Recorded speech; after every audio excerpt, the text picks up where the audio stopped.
Well, good morning, everyone. Happy Friday.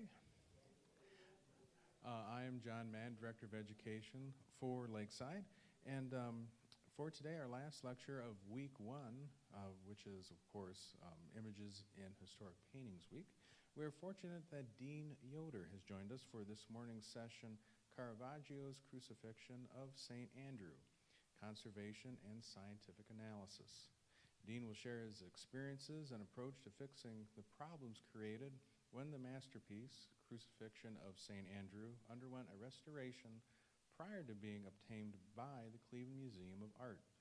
This Baroque painting is the only altarpiece by Caravaggio in an American museum, and it was acquired by the Cleveland Museum of Art in 1976, soon after its rediscovery in Spain.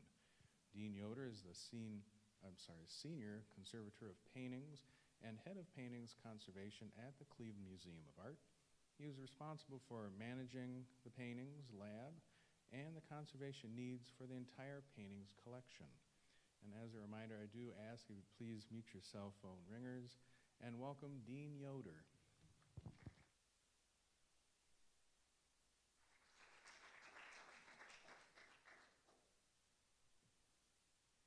Hi, great to be here. And especially to have two of my close friends in the audience, Marcia Steele and Rustin Levinson.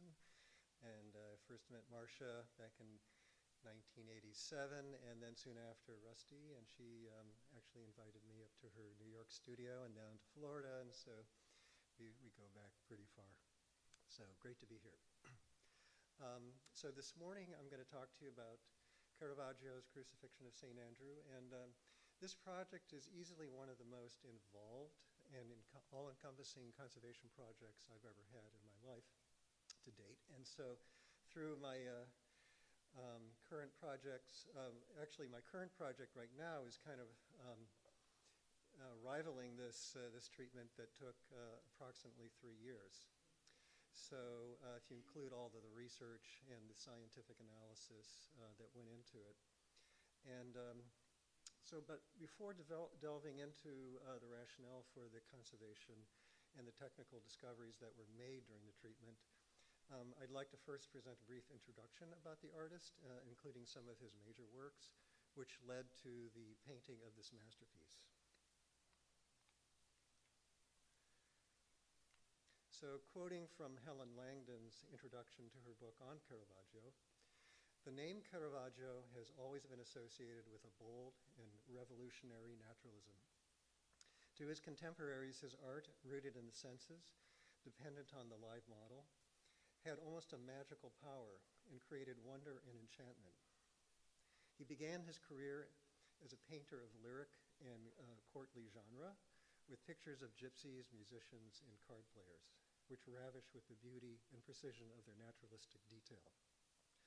But he developed into the most powerful religious artist of his age, creating a new Catholic art deeply rooted in the contemporary spirituality of the Counter-Reformation. The most famous painter in Italy and celebrated throughout Europe, he was also feared as a difficult and strange personality. He flouted his originality and mocked authority. He was fearless and belligerent. In 1606, killed a man, and spent the last years in exile. His greatest gift was for empathy, for making religious,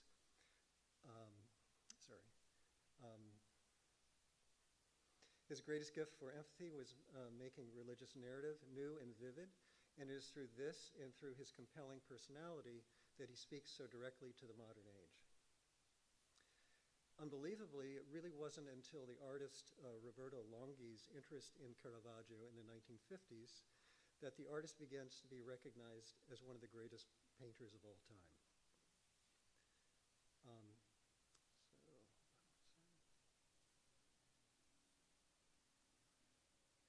So before speaking about the conservation, treatment, and technical discoveries, I will briefly share something about the artist's early years leading up to the painting of the Crucifixion of St. Andrew. So Caravaggio grew up as Michelangelo Merisi in the town of Caravaggio, which is not far from Milan. His early training as an artist began when he was 13 in the studio of Simone Petrosano. And after about 4 to 6 years in Petrosano's studio, there was a gap in what we know about the artist's activities, though his earliest biographer, Giulio Mancini, wrote some cryptic notes that Caravaggio became mixed up in a dangerous underworld of Milan, behaved badly, and was known to be disturbed and contentious, possibly even being involved in a murder, and then was jailed for a year before fleeing to Rome. So when Caravaggio arrived to Rome, probably around 1592 at the age of 21, he, like many artists of his time, streamed into Rome for opportunity. He found a dynamic city full of migrants, which drew from the entire Christian world. In 1593, he joins the studio of Giuseppe Cesare. He's also called Cavaliere di Arpino, whose resurrection of Lazarus is seen here. Though many have tried, Caravaggio's hand cannot be reliably detected in the works from Cesare's studio, where he spent about 8 months.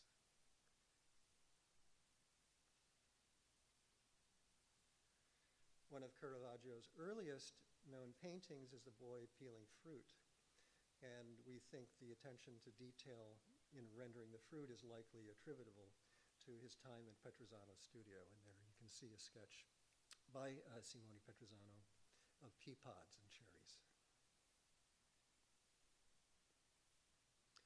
Early in his career, little is known about the artist, but what is clear is that he is enamored with the human figure and sumptuous detail. His subjects are sensually and intellectually stimulating, geared towards the well-educated Romans, as with the boy with a basket of fruit, which was sold out of Cesare's workshop. The picture has been interpreted in many ways, from straightforward genre painting used to demonstrate his abilities to the more nuanced indications of classical history in the writings of Pliny the Elder. By 1594 or 95, Caravaggio had fallen on difficult times and was eager to find buyers for his paintings. He made contact with an art dealer, Constantine Spata, located near a piazza near the church of San Luigi de Francese, which is also close to the Piazza Navona. These types of genre paintings attracted the attention of a number of important collectors, including Cardinal Del Monte, an avid art collector who purchased both the fortune teller and the card sharps seen here. And not far from the Piazza Navona, Cardinal Del Monte arranged for Caravaggio's first major commission in the church of San Luigi de Francese's Cantarelli Chapel. Cavaliere di Arpino was actually chosen for the project, but was too busy at the time, so that proved to be a huge break for the young Caravaggio.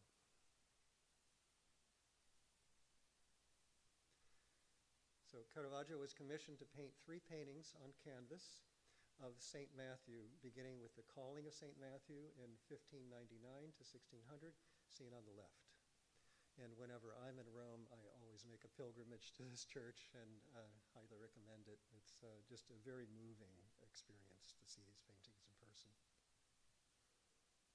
The Calling of St. Matthew became an instant sensation for its dramatic use of light and naturalism, and artists from around Rome in nearby cities flocked to see the painting. The pronounced tonal contrast in the painting is an artistic technique generally referred to as chiaroscuro, meaning light and dark. More specifically, with Caravaggio and other Baroque artists, the spotlight effect, or dramatic illumination, which adds to drama to the scene, is called tenorism, derived from the Italian tenebroso, meaning dark, moody, and mysterious. The Martyrdom of St. Matthew was the next painting completed for the cycle. In this canvas, Caravaggio had to entirely paint over his first composition, which appeared to be fraught with compositional problems. And it really wasn't until the 1950s, when this painting was first x-rayed, that we even knew that was the case. And when you look at the x-ray, the composition is completely different, and it actually doesn't work at all. So we think that the cardinal made him repaint the painting. So completed in 1602, The inspiration of St. Matthew finished the cycle.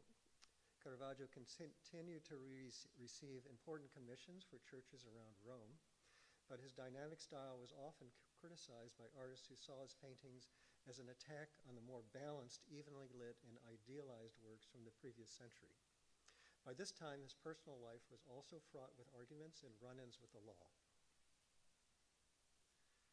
There are about 80 to 90 works reliably attributed to the artist, and it would be possible to go through them all here, but what is clear is that he begins to find a profounding, moving, and intimate ways to communicate the stories to the viewer by drawing you in almost as a participant, as with the taking of Christ now in Dublin. And this was actually one of the last most important paintings that was discovered, I guess now with the Prado having this Ecce Homo on exhibit, that would be the most recent discovery. But this at the time, and there's a wonderful book called The Lost Painting. So his compositions are uniquely and often crowding the figures, and he portrays himself in this painting in the upper right holding the lantern, which is really amazing. Many people talk about just the way he's holding the lantern as if he's holding a brush.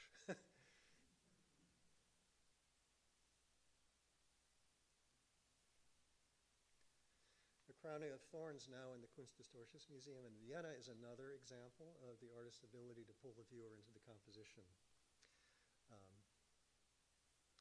So Caravaggio his life takes a dramatic turn in May 29th of 1606 when he's involved in a sword fight where he's accused of killing Ranuccio Tommasoni, probably over a gambling debt, which may have also been used as a cover for an argument over a shared love interest. Many theories about that, but Caravaggio's political connections cannot help him, and he's forced to flee to Naples, which is under the control of the Spanish crown, away from the jurisdiction of Rome.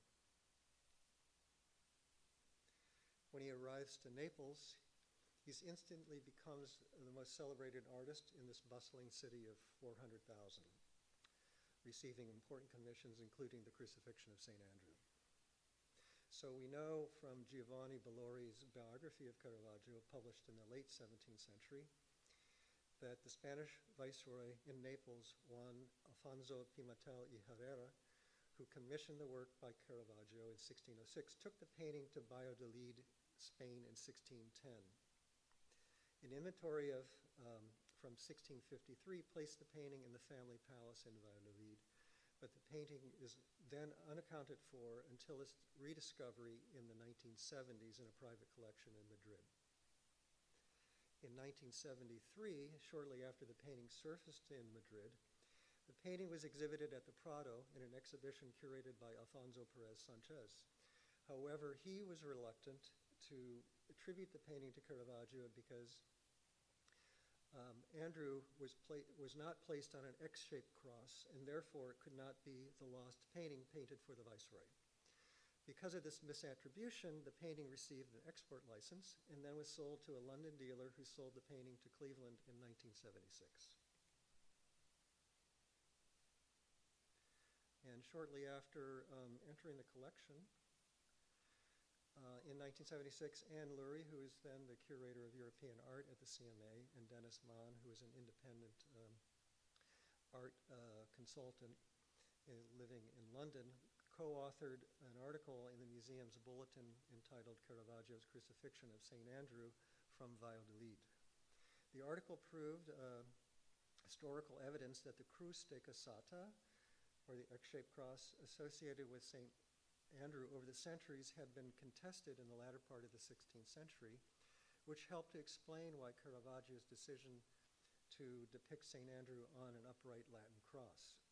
And Aegeus, who was the proconsul in Rome, the Roman proconsul in the area where St. Andrew was preaching, is likely depicted in the lower right, wearing the armor. So here's a Rubens version of the Crucifixion of St. Andrew. You can see he's using the X-shaped cross, or the Cruz de Casata. So the Lurian man believed that the Cruz de Casata was actually a mistranslation error or translation error of Latin text. And once the royal house of Spain adopted the Cruz de Casata as their emblem in the mid-16th century, the X-shaped cross became synonymous with St. Andrew, especially in Spain. And I think that's why it was really hard for the curator at the Prado to understand that it was not actually a problem that St. Andrew was on a Latin cross. In fact, Lurian man found other early examples of St. Andrew being depicted on an upright Latin cross, as this fresco in the San Domenico Maggiore in Naples by Pietro Cavallini from 1309. So here Andrew is bound to the cross with ropes and being elevated into heaven as Aegeus is being attacked by the devil.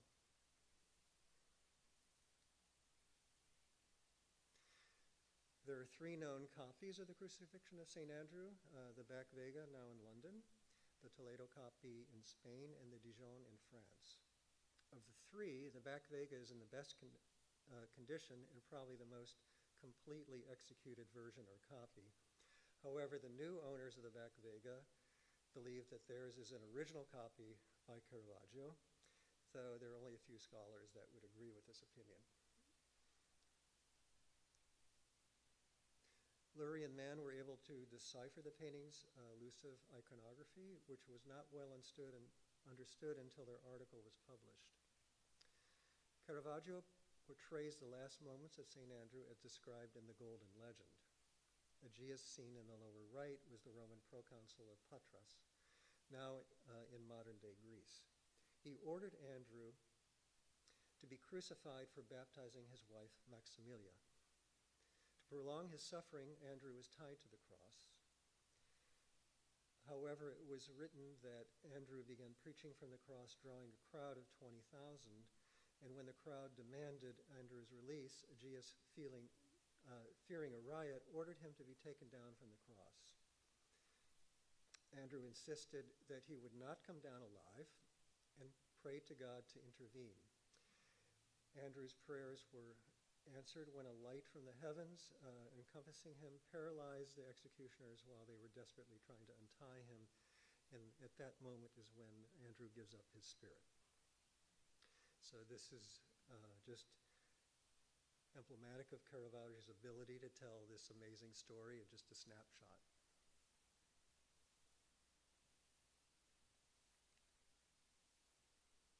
So now that I've laid some groundwork in interpreting the painting's meaning, thought I could go into more of the technical study and the conservation.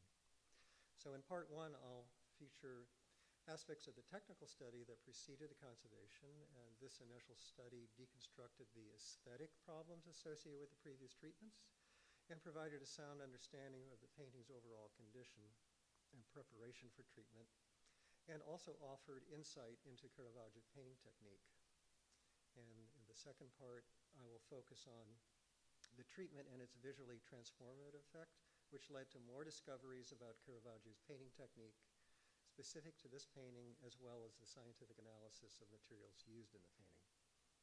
Throughout the entire treatment, I worked closely with our curator of European art, Corey Corco, and Corey and I spent a great deal of time traveling together to see other paintings by Caravaggio, mostly in Italy, but in Naples, Rome, Florence, and also I spent a lot of time traveling to different cities around this country to look at all the Caravaggio paintings I could with specialists, art historians, and conservators.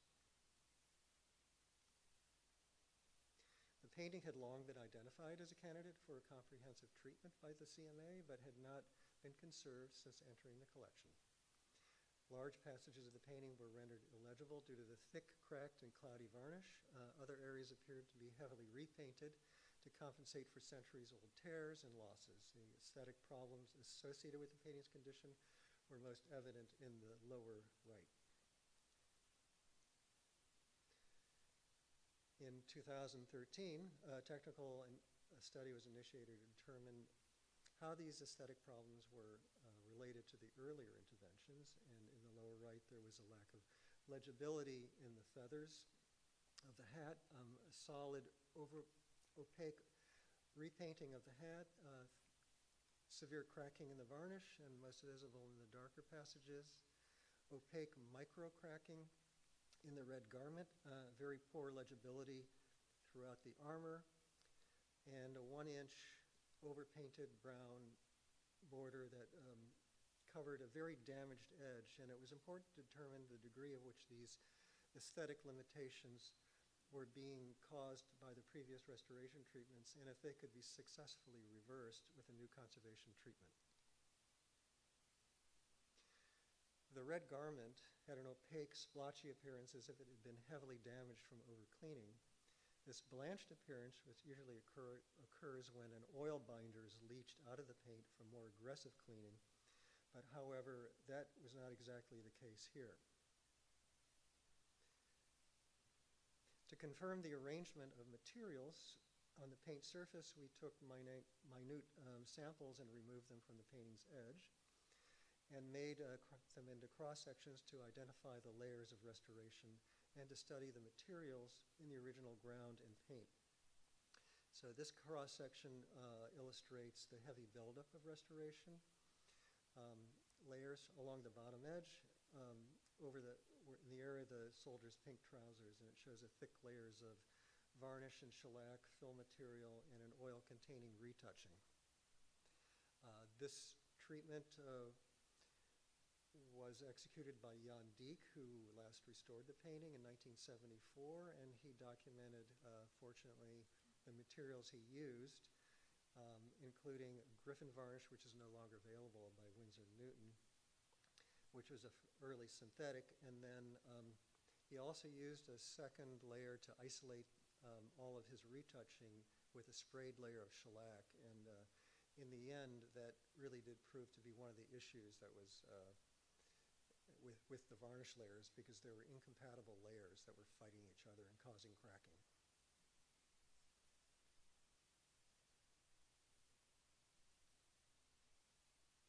So with this information from the cross-sections and also FTIR analysis, which is a way to determine the molecular structure of the varnish layers, I began to test the solubility of the coatings and determine if the blanching effect could be reversed.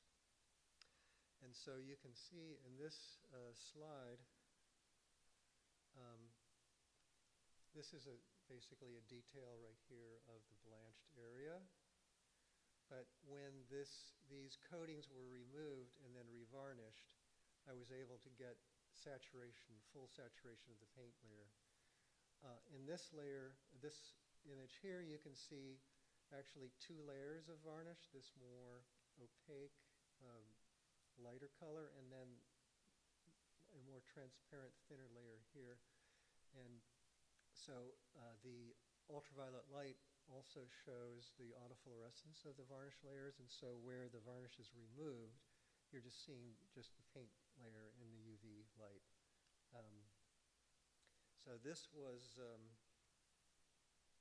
fantastic discovery, because it really meant that the previous treatment, they had not removed all of the varnish layers from the one before, and so those layers of varnish were actually blocking full saturation of the paint layer with another varnish.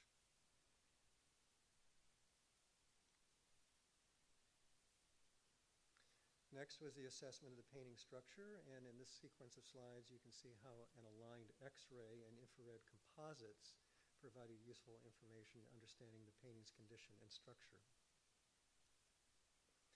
So this X-ray is made from 28 separate digitized X-ray films, and we can see that the support is composed of a single piece of canvas without any seams, and that's pretty unusual.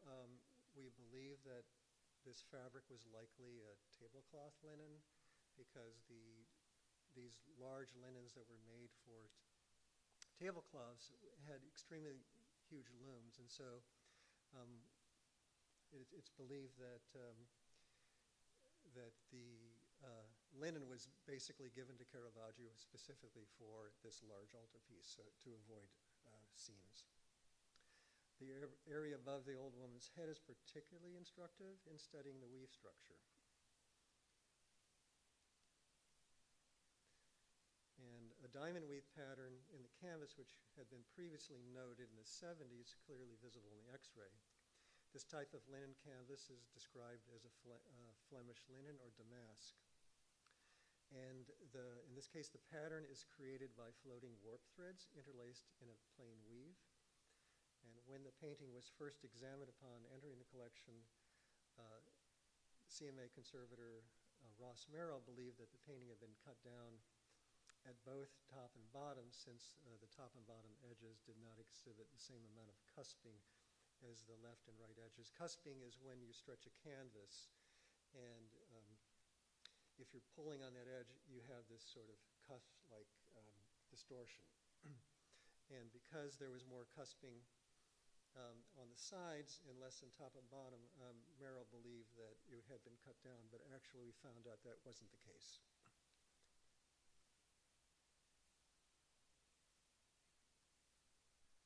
So there's just a little indication of how those warp threads look and to create that diamond weave pattern.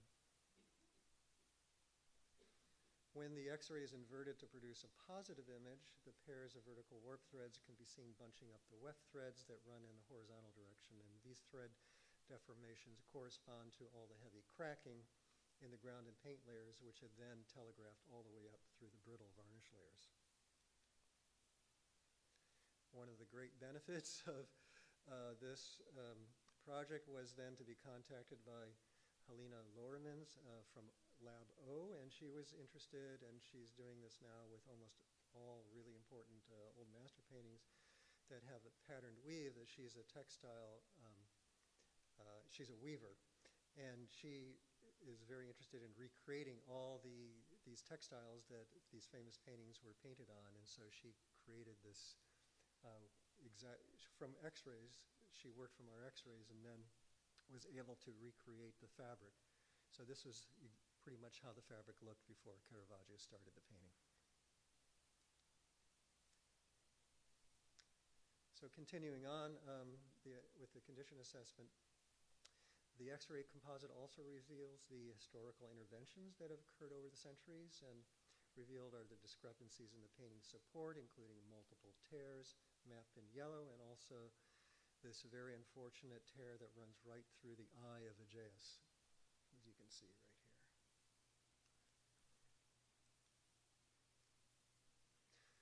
Also mapped in yellow is the radio-opaque canvas inserts, and these are inserts or canvas scraps with a lead-white ground that were likely taken from another painting and then used to fill the large gaps in the original linen that were either too damaged or lost completely. They were inserted when the painting was glue-lined, probably over 150 years ago, based on the amount of oxidation seen in the canvas. The same diagnostic techniques used to assess the painting's condition are also useful to understand how the painting was constructed and provide insight into the artist's process.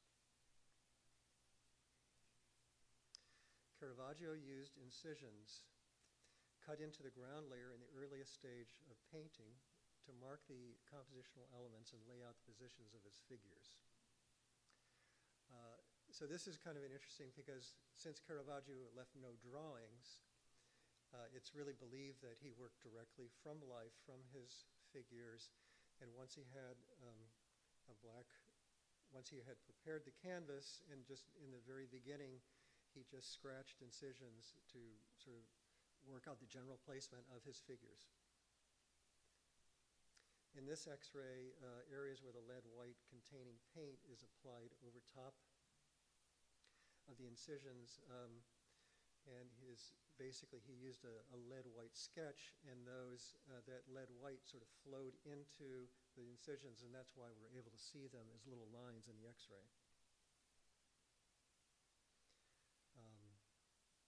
So yes, the shallow groove created by the incisions was filled by the lead white abbozzo, which is the sketch that Caravaggio did in the very beginning. kind of like a grisaille sketch, not without really using color, just the lead white, blocking in the areas where the light would be hitting the figures and the highlights of the figures.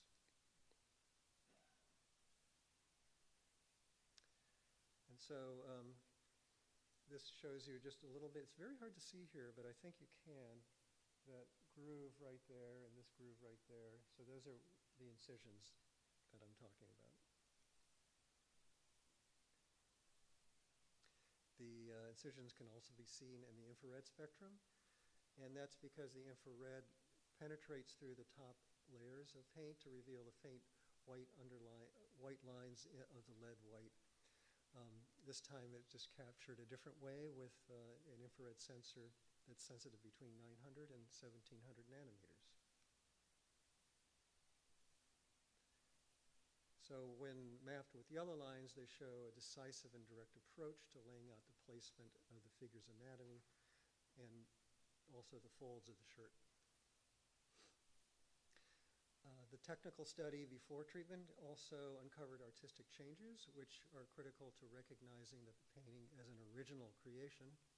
The most prominent feature illustrating Caravaggio's reworking of the composition appears in the lower left, where he painted a goiter to cover the first placement of the old woman's hands. This observation was first published by Lurian Mann's article in 1977 and was key to the painting's authenticity, since 3 other versions or copies that are previously known at the time of the acquisition do not show this change. So the X-ray dramatically reveals the first placement of the old woman's hands, which had been applied with brisk strokes containing lead white. Caravaggio used this type of brushwork, often referred to as the abbozzo, to sketch in areas that were predetermined to be lighter in value as a foundation for the more nuanced paint layers which were to follow. The infrared spectrum also reveals the first placement of the hands and a short, fine incision indicating the position of the forearm. The only other area where an artistic change is clearly visible can be found in repositioning of the soldier's profile, and this is also mentioned in Lurian Mann's article.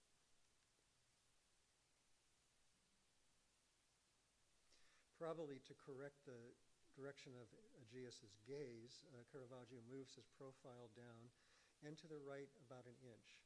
The lead white containing flesh tones underneath the beard are also visible, indicating that he was interested in reworking out the position of the jaw well before painting the beard. So about after 6 months of study and testing, the project was approved, and the amount of improvement anticipated by the conservation far outweighed concerns of having the painting off view for more than 2 years. The painting, this brings us to the second part of the talk, and I'll just focus a little bit on the conservation and treatment and the discoveries that were made possible by the treatment. Beginning in the lower right, we see a series of slides demonstrating the conservation process, and the images have been carefully aligned to illustrate the overall treatment strategy. Actually, that's in the wrong order, but that's okay. I just wanted to talk a little bit about the cleaning, and the layers of varnish were readily soluble in any number of solvents, but I found the most effective cleaning approach was to operate right on the edge of the solubility threshold, and so basically I found a solvent combination that would work very well to swell the varnish, but I didn't want to dissolve it completely and drive it back into the paint layer. And so it just would swell up and granulate, and then I used this little silicone brush in a circular manner, and then just basically ground off the varnish coating like they were eraser crumbs. And this is an amazing, very soft way to clean a painting. I had only cleaned a few paintings like this in the past, but it was very effective. And it also worked really well to coax out the varnish that had been really stuck in the cracks, and because I didn't want to leave any residues behind, because then the same problem would probably inevitably happen again if I varnished those residues were left, and then I varnished, they would inevitably probably crack and telegraph through, so this was a very effective way to do it. So here we can see the true condition of the painting as revealed by the X-ray that had been predicted by the X-ray and the infrared images. The abraded condition of the paint surface had been confirmed with a series of cleaning tests, and as the cleaning proceeded, it became clear that the amount of coatings and old retouchings were causing significant separation from Caravaggio's paint surface. Painting, yes, was cracked and abraded from past interventions, but there were amazing nuances and details that were being revealed by the cleaning, and the splotchy effects of those microfissures that I had talked about in the beginning, right in here. Once all the coatings were removed, I was able to get really nice saturation of that red garment.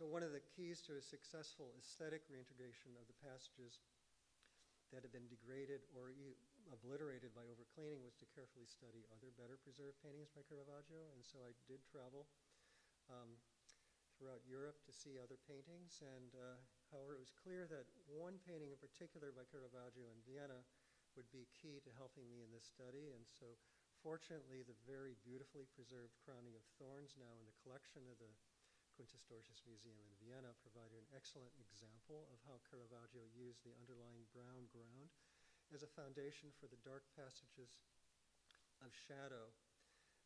Caravaggio adeptly allows the warm brown tones to emerge through these deep transparent black paint of the armor, creating an effect of subtle reflections.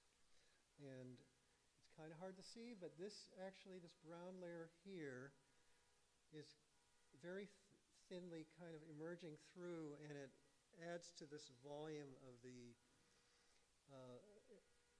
armor, and also serves as a reflection. So he was very skillful about using as little paint as possible, and really using the underlayers to emerge through. I traveled to Vienna to meet with Ina Salama, who was their conservator of paintings, and also Robert Wald, who treated the painting.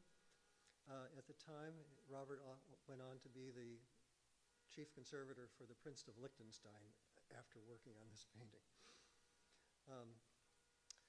I spent about a week looking at this painting, off and on for about 4 to 5 hours a day. And that was maybe one of the most meditative moments I think I've ever had with an artwork. Just to sit and kind of zoom in and fall back and try to really memorize visually how this very well-preserved painting how the artist was really using the paint. And that was extremely helpful for me, probably the most important thing of this whole treatment. So you can see in a side-by-side comparison of the two soldiers, it illustrates the problems presented with the in-painting. In-painting is the reconstruction with a reversible conservation paint. So it was very critical to preserve Caravaggio's masterful use of the underlying ground layer in the armor and throughout the entire painting. So interestingly, it was the Back Vega copy that provided the most information to reconstruct the folds in the old woman's shawl. And here you can see right there happened to be a fold there, but it was completely obliterated when that piece of canvas fell out and then was filled with another canvas insert that was not from this painting.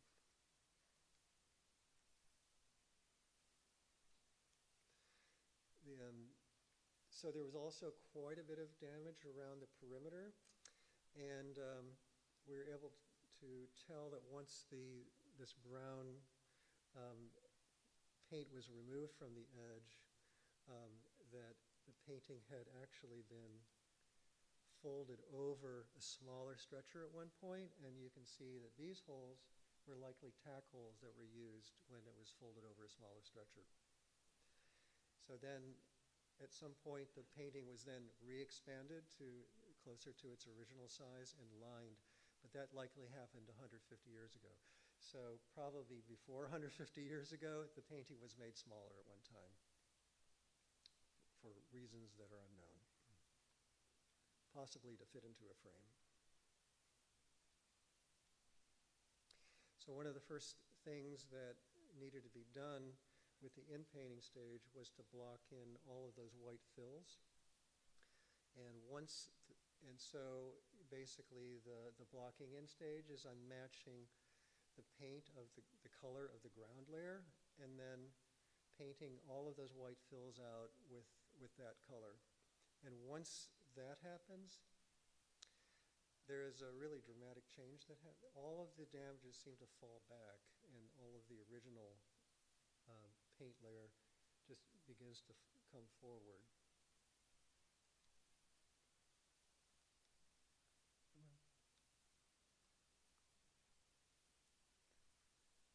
This is also showing the back vegas, the detail of the back vega where that fold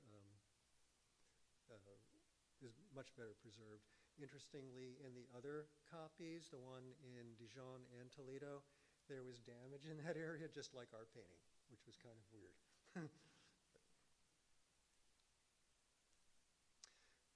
Oops, sorry. So just getting into a little bit about how the filling was done.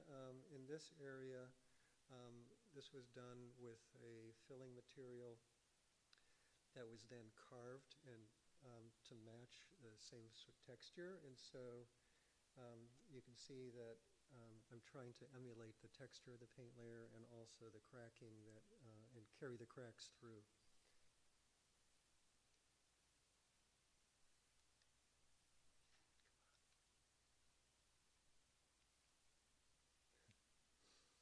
So now I have a series of slides that are aligned, and you can see how the conservation, the cleaning, and the in-painting unfolded.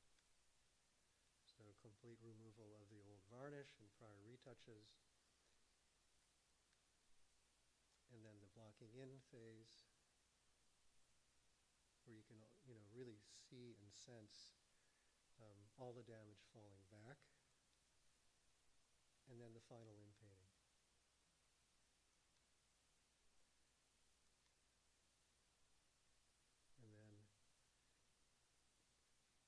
True condition of the painting after cleaning, after all of the retouching and overpaint and varnish layers are removed. Then the blocking in phase, and then the final in painting.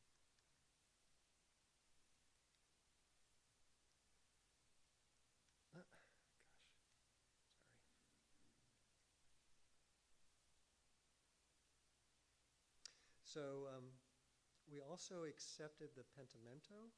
So this area here, if you remember, was a change made by the artist, but because those paint layers became more transparent over time, there was lead tin yellow used there, and that becomes quite transparent over the centuries. Caravaggio's first placement of the woman's hands was visible in normal light, just like this. And this is a natural occurring phenomena, and so we did not want to retouch this away, and that's what was done in the prior treatment. They tried to actually hide that, but this is an important feature of the painting because it really does show that the early change that Caravaggio made. And so so basically it was just in-painted to appear as if it aged normally over the centuries.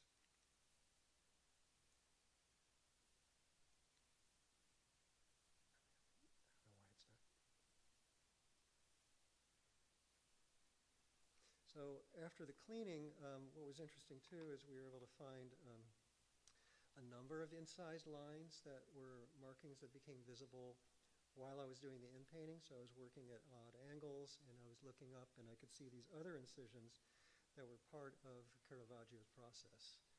And so I've marked them in green here, where you can see some of the other incisions. And this is also interesting because the figure that was on the ladder, a lot of those incisions, sketches were really kind of like making an armature, kind of finding the middle line of the arms and shoulders, kind of like a tailor would sketch it out.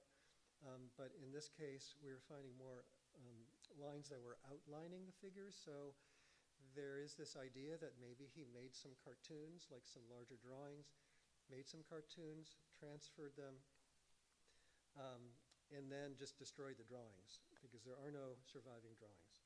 So that's just another idea about how he might have painted this painting. We found these incisions here, and then also these little white lines that were here. And this was interesting too, because it's not really part of the painting as much as little sketches with possibly white lead underneath to mark where that leather strap that on the soldier goes. So here's just another example of other incisions that were found, and I think a lot of people who are really into Caravaggio paintings were excited about the discoveries that were made in this painting and all of the other incisions that were discovered. And now the painting after the treatment. And the old frame that is seen here was considered inappropriate to the period. It was a little too small. And to also show the newly revealed border, and it was out of harmony with the artist's style and picture composition. So the painting, since the painting was commissioned by the Spanish Viceroy in Naples for a chapel, probably a private chapel in a royal palace in Naples, it would not have originally had a frame. But then when the Viceroy took the painting to Valladolid, it probably would have had a frame, and there was in the inventory some discussion about it having a black frame. But that was really all the detail that it had. So it would have then had some kind of an easel type of, it would be considered more of an easel picture than an altarpiece, and so it would have had some type of frame. And so this is, actually you saw Dave yesterday, I believe. This is Dave with the sample of the painting, of the frame for the painting. We ordered the sample, just a corner sample, to see if we liked it. And we were very happy with how it looked. And so now you're seeing the painting fully conserved and in its new frame. The frame is really a Spanish style frame, so it's giving homage to its historical past when it was living in Spain.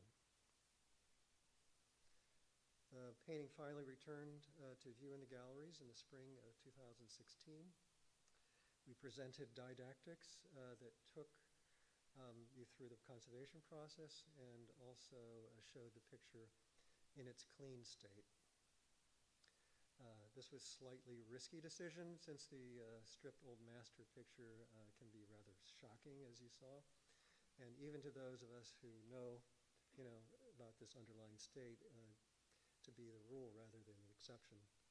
And we wanted to maintain transparency and seize the moment to educate our visitors and on the painting's transformation. And the decision that resulted sustained a comparison by viewers of the didactics with the newly returned picture. And months that followed, the picture was subject to numerous talks by Corey and myself and Aaron Benet, who taught a Caravaggio seminar at CWRU, and Corey and I co-authored a booklet explaining the process and highlighting the challenges, and it was available for free. adjacent to the picture for several months. We've run out of these now, which is really disappointing because people keep asking for them. And then another whole big part of this project was working in collaboration with Greg Smith, the conservation scientist at Newfield's Indianapolis Museum of Art. And he worked pro bono with me for many, many weeks while I was at the Indianapolis Museum of Art, and he helped me with all of the technical analysis using scanning electron microscopy and EDS, energy dispersive X-ray spectroscopy. And we were able to confirm a lot of the materials that were in the painting, and this was all available in an app that was designed. And unfortunately, this app is no longer downloadable, but it is archived on our website now. And it basically was used to be a self-directed application to allow the person to basically, whatever level of their specialty was, to sort of do a self-directed discovery. And so at the very top, you see the different categories, and then there was text that you could then read about the story of the treatment. And then if you wanted to really get into the nitty-gritty of all of the technical analysis, you could just scroll across the top and get into that. This was just an example of one of the pages where these were like hot spots where cross-sections were taken. And basically it would show you the location and the different layers and different lighting scenarios. And here you can see a UV photograph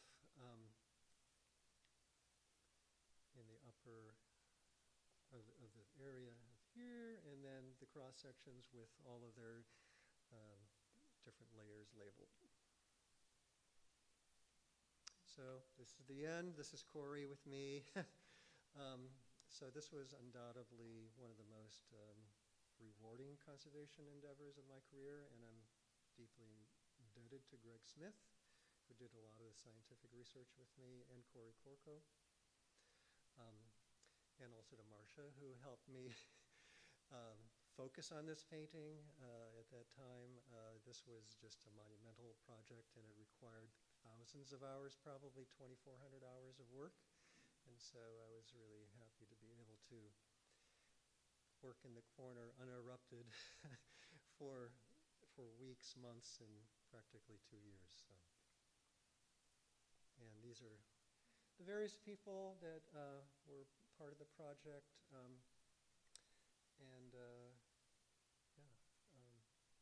I thank you for your time.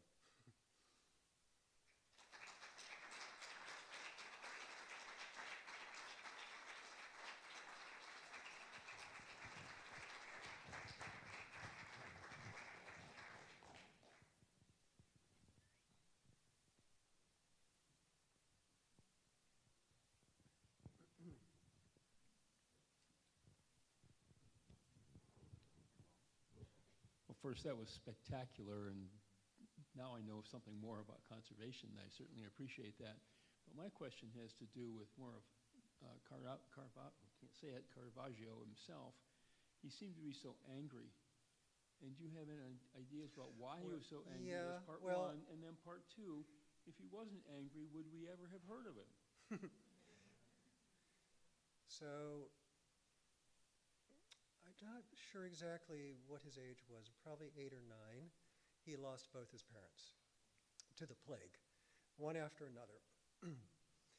Then his older sister basically had to take care of him. She was able to sell some property. She took that money, and then part of it she gave to him to get him into Petrosano's studio in Milan, and basically paid up front 4 years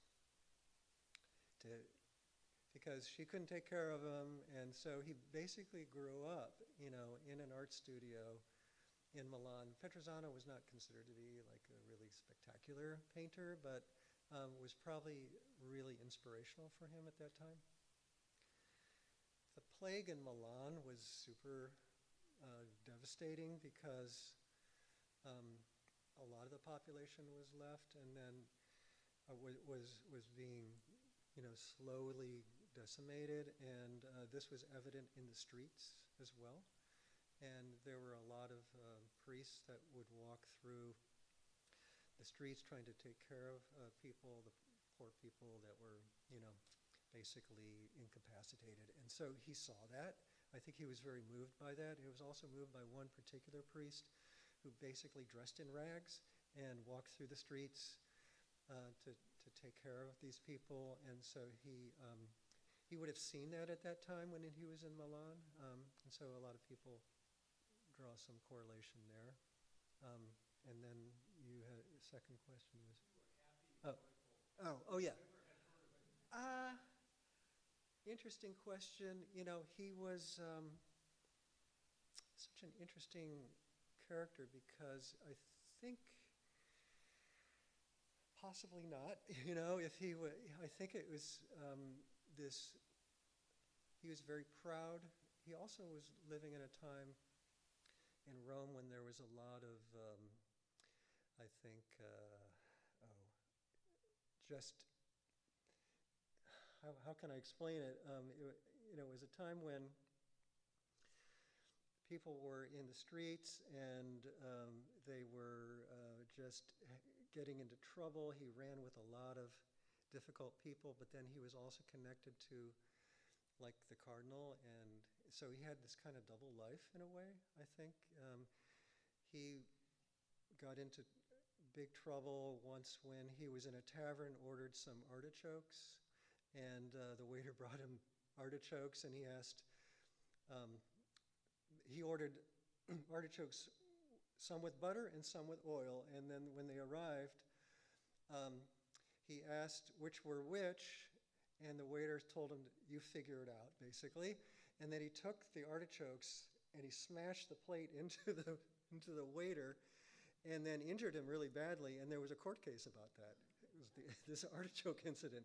So he was always just kind of a rambunctious, tormented soul, but also a genius, in how he was able to, and I think very, like I said, very proud.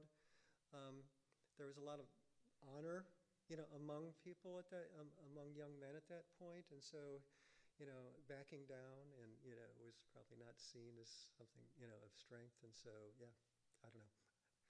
There are a lot of good books that, you could read about that period, yeah.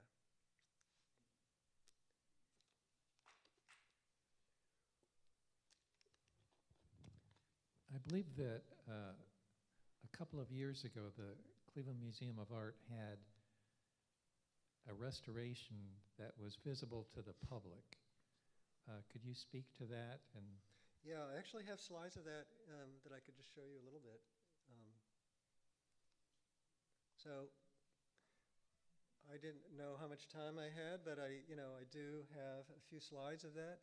And so this was a first for the museum to put a conservation project right out in front. And so we did create like an exhibition of the painting being conserved. And I was also like being a performance artist, a performance art conservator.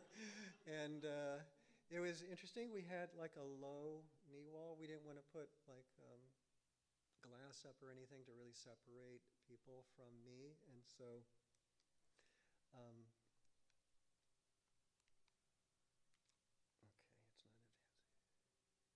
so this is me working in the corner, painting barely fit in this gallery, as you can see. So it was a little challenging. We had this knee wall here, and then we had little videos that we could play, and that basically spoke about, the reason. We felt it was really important to communicate the importance of the project and make it very transparent, get the public involved, because this was such a beloved painting, and then to take it off view for such a long time, we saw that as being a little problematic. So this was one way to really educate all of our visitors as to why this was happening, and then what they could expect, with the treatment. The other thing we had were these life-size one-to-one images of the X-ray and the infrared. So this is the X-ray here and the infrared. And this is where I could basically stand between them, these two images, and talk to people.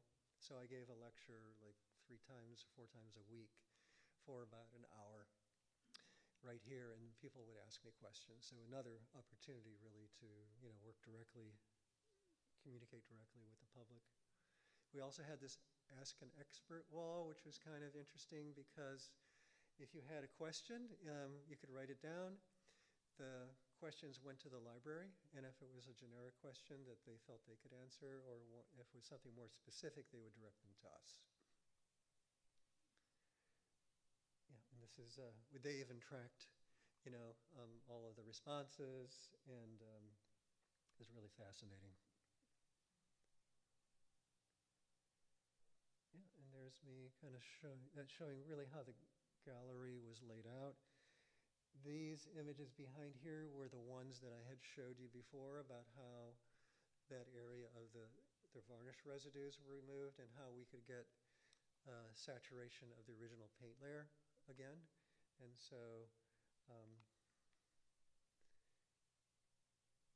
I had a private practice for 25 years before I joined the museum, and I always was having to talk to my clients about why they should do a treatment. So in a way, this, that in many ways prepared me for explaining these issues, that can be quite complex. And this is just some of my travels. This painting is the Flagellation of Christ, and it's in the Capo di Monte in Naples. He painted this painting right after he painted our painting for the Viceroy. And then he also painted some other amazing paintings within that time. And he only spent 11 months in Naples before he decided that he needed to become a Knight of St. John and go to Malta. When he got to Malta, he painted another series of masterpieces, including the beheading of St. John the Baptist in the cathedral on Malta. And then he got into problems again with people, got put into jail, ended up escaping from the Maltese Knights, not a good idea. And he ends up going to Sicily, spent time there. He ended up painting some more masterpieces, and then comes back to Naples. And each one of these travels, he's, I think, more and more diminished as an artist, and he finally gets back to Naples. The second time, he's ambushed and attacked with a knife, and he's basically rendered unrecognizable. So he's very severely injured, and he paints some paintings that are not great. And at that point, he tries to get back to Rome, because the Pope, they're working on a pardon for him with the Pope, and that had basically been approved. But before he could get back, he sails in a felucca up the coast to Porto Ercole, which is a port fairly close to Rome. But then he's arrested by the Spanish guards again, and then put into prison, and there he dies. And they don't really know why, but they estimate it was maybe like typhus or something like that. So he never made it back. 38 when he died. Yeah, so quite a life. Yeah. Yeah. We had a little hashtag, get to know Caravaggio, on our Instagram, and so these are the images that you're seeing of that. Yeah, the technique you used in cleaning and removing the varnish appears to be rather tedious. What challenges did you face in accomplishing that, and about how long did it take? Well, conservators are experts in tedium. We do that, and we have to be very, very thorough. I mean, it took practically a year to clean the painting, I think, and then another 6 months to, no, maybe, I don't really remember, Marcia, do you? About a year to get the cleaning done. Just grinding that coating off very slowly. And what was interesting is I would roll the solvent on it, and it would swell. I'd grind it off, roll, swell, grind it off, and it just kept coming and coming. The paint layer is quite porous. It really had entrapped a lot of the prior coatings, even the treatments even from before. And so it just was a very effective way, like I said, operating on sort of the margin of the solubility of the coatings, allowed it to gel and granulate. And I think, we often it could have been done much faster, but then with solvents that were stronger, but then they just tend to drive it into the painting. And so I didn't want that. So that, and we were also getting a little bit of what's called blanching.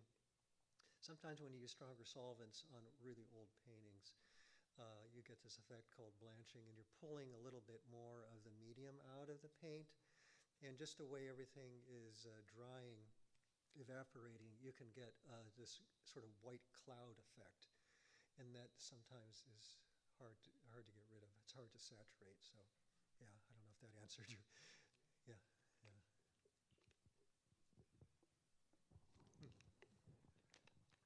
How long would a painting such as the Crucifixion have taken Caravaggio? I am going to say 1 month or less. And how typically were painters? He worked in fits and starts. He spent a lot of time blowing his money and getting in trouble, and then I think he did the 7 Acts of Mercy in Naples. He did the Flagellation. He did our painting, a huge lost altarpiece, and about 4 or 5 other smaller pictures in 11 months. And how typically were artists compensated? He made very good money. He was paid a commission that was, I think, I don't know exactly what the numbers were anymore, but I think the commissions were really high. So he was actually making good money. And they were tracked by him opening bank accounts. So the Italians still have all of that, in their archives. You can go in and you can see the bank accounts that Caravaggio would have opened in Naples when he first arrived, and you can see the deposits that were made. Likely they were from the Spanish Viceroy, and also in the other commissions that he had.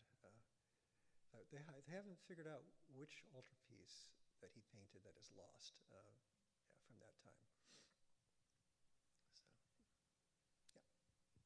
Hi, can you speak to the Cleveland Museum of Art's restoration planning process itself, and how this particular painting got bumped up to do?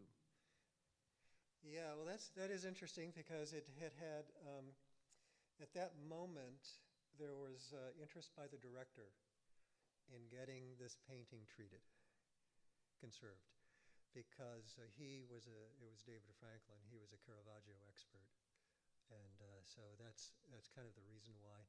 It had been on our list for a long time, but again, it's a project like this that would take between 2 and 3 years.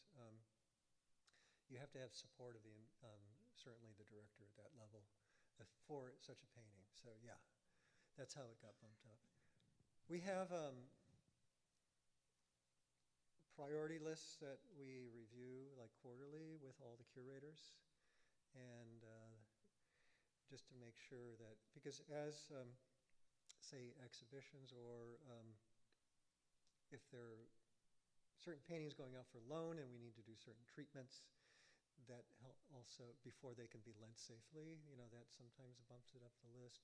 Or if there are gallery renovations that are being planned and we want to reinstall the galleries, and make sure that, if there's a treatment that's part of that reinstallation that is being, that was, held off for some reason, then that would kind of rise to the top. So, yeah, it's in discussion with the curators. Yeah. Okay, this might be kind of a dumb question, but talking about renovating or restoring these kind of paintings, Mhm. watercolors, is that never needed to be like, can they even do anything with Oh, sure, watercolors? yeah. Oh, so there are So, restorations yeah, of the those? way, so that would be, a paper conservator would be dealing with that.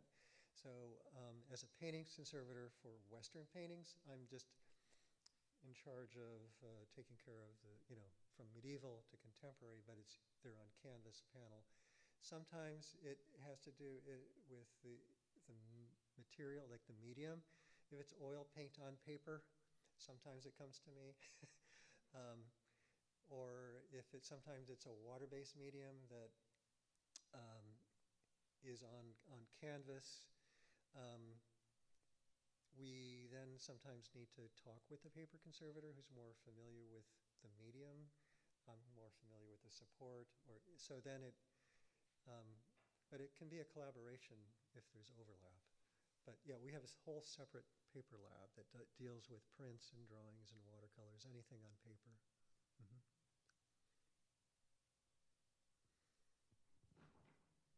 Well, thank you very much, Okay, Dean. thank you all.